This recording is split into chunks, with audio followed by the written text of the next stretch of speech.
What if the most humiliating moment of your life was actually the moment everything started to change? At exactly 9:03 a.m., under the harsh fluorescent lights of Orion Digital's Chicago headquarters, a can of Coca-Cola hissed open and then flew straight toward Ava Brooks.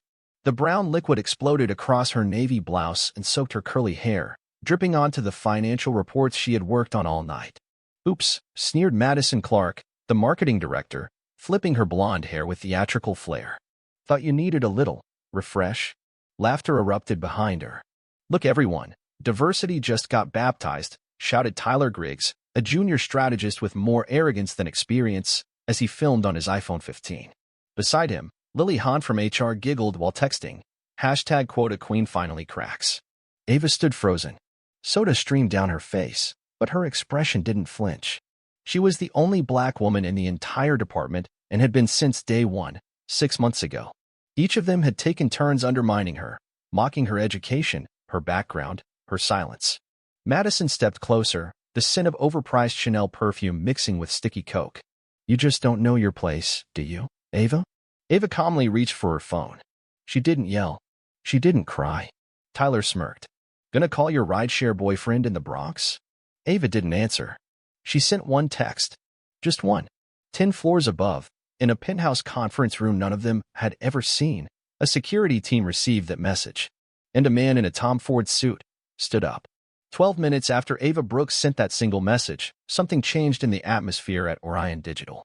The private elevator used only by executives lit up on the 32nd floor. Nobody had seen it move in months. It dinged softly. 3 security guards stepped out first. And then he appeared. Wearing a charcoal Tom Ford suit, his 6'3" frame cut through the open concept office like a scalpel. His face calm, unreadable, was that of a man used to power and utterly unwilling to tolerate disrespect. "Ms. Brooks," he said, his voice deep and commanding. "Are you all right?" Silence. Madison, Tyler, and Lily froze mid-smirk. Ava nodded once. Madison blinked. "Wait, who the hell are you?" He stepped beside Ava, his arm protective, his presence thunderous.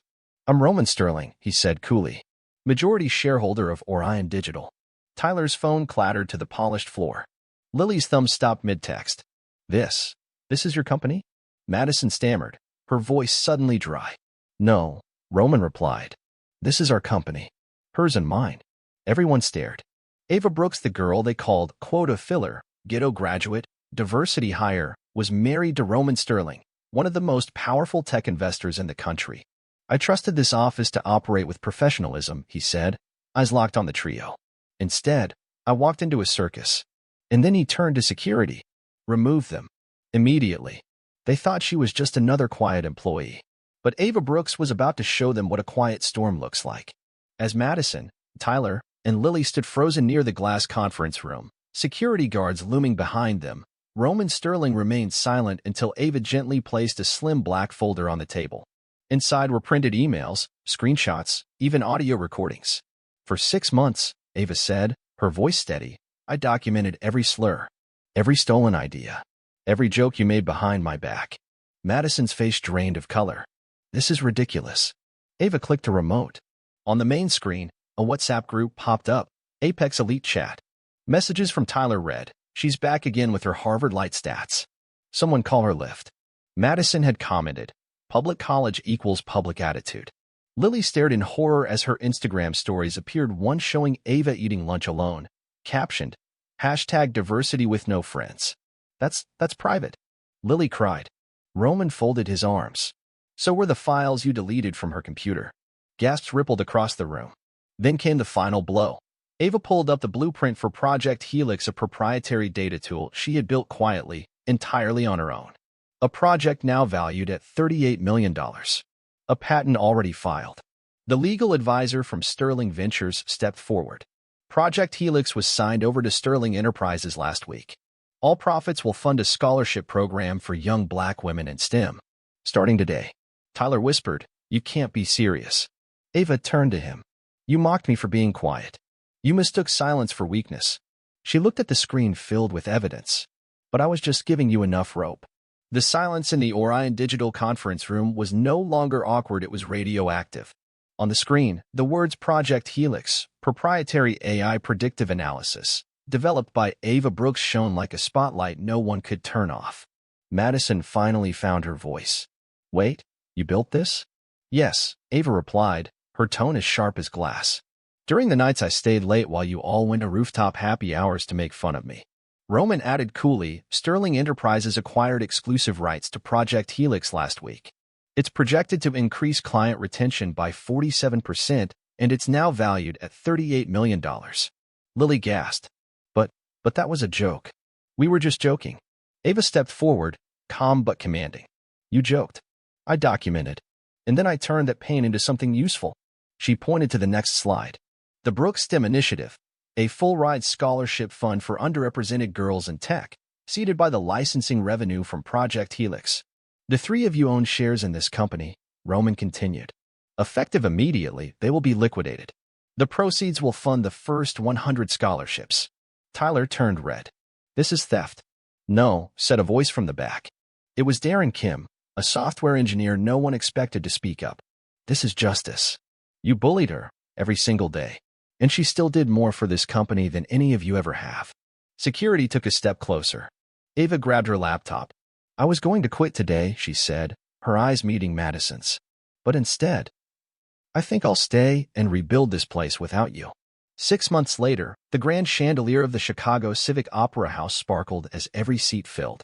CEOs, civil rights leaders, students, and scholars sat side by side. All eyes were on one woman. Ava Brooks walked on stage in a sleek black Armani suit. Not to impress, but to choose her image on her terms.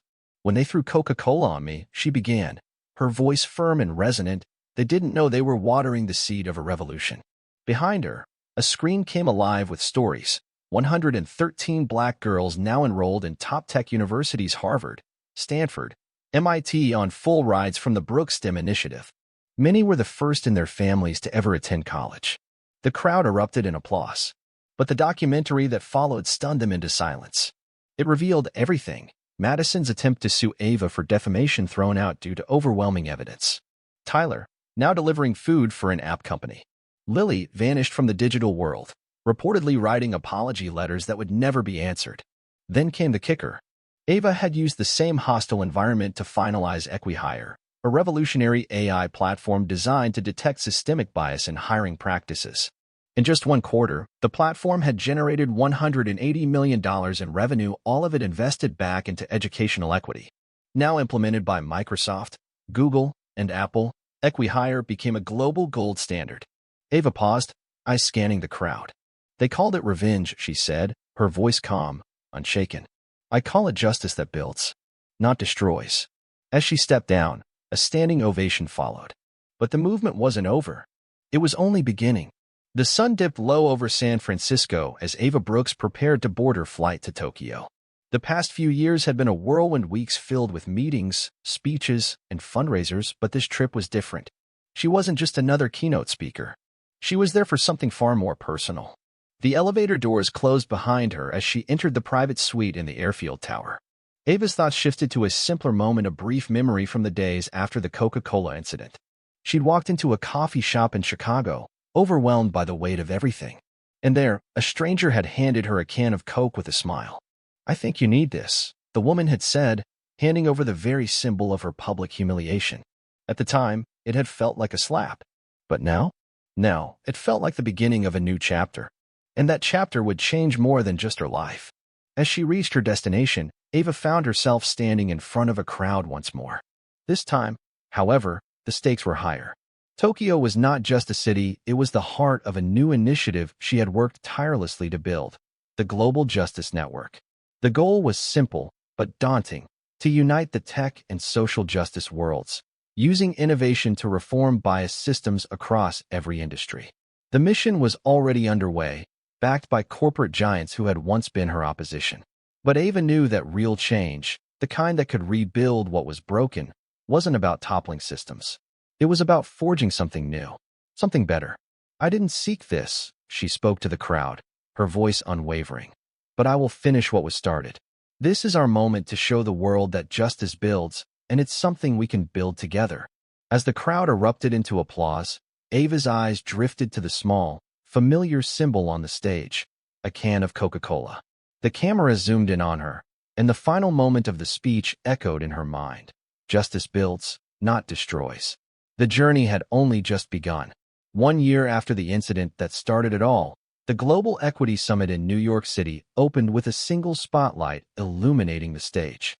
There stood Marcus Brooks, Ava's father, former city bus driver, blue work shirt buttoned to the collar, calloused hands still trembling.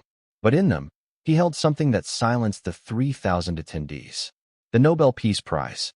For 40 years, Marcus said, voice thick with pride, I drove strangers across this city. And I raised a daughter who drove change across the world.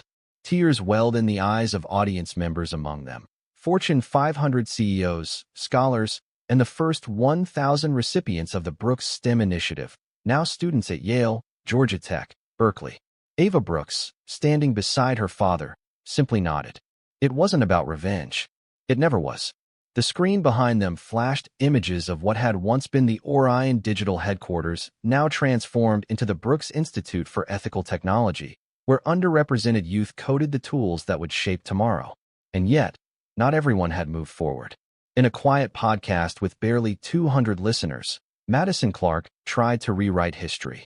It was a joke, she whispered, voice hoarse. I lost everything over a stupid joke. But the internet didn't forget. The video went viral not as sympathy, but as a cautionary tale. You didn't lose everything over a joke, read one comment. You lost everything over years of cruelty. Ava closed the summit with the words that had defined her journey. They said I was too quiet, too polite, too ambitious. But I used that silence to build. Because true justice doesn't burn down the house. It renovates it so the next generation has a place to belong. And in that moment, her legacy wasn't just alive. It was unstoppable. Ava Brooks's journey is more than a story about justice, it's a blueprint for transformation. She didn't scream, retaliate, or break things down. She built. In silence, she gathered evidence. In pain, she created purpose. And in the face of cruelty, she chose clarity over chaos. The lesson is clear. True power doesn't come from revenge. It comes from rewriting the rules. Every insult hurled at her became a brick in the foundation of something greater. And when the world told her to know her place, she didn't argue. She redefined it, and then created 1,000 more seats for others at the table. We live in a world where injustice can feel overwhelming and change feels slow. But this story proves something vital. One voice, one vision, one act of courage can ripple outward and shift the course of an entire industry. Now it's your turn. If you've ever been silenced, speak. If you've ever been overlooked, build. If you've ever been underestimated, rise. Don't just react. Respond with purpose. Support organizations fighting for equity. Mentor someone who reminds you of who you once were. Use your influence, no matter how small, to open one door for someone else. The world doesn't need more noise. It needs more people willing to stand up quietly, prepare deeply, and act boldly. Because justice isn't just a concept. It's a choice. And today, that choice is yours.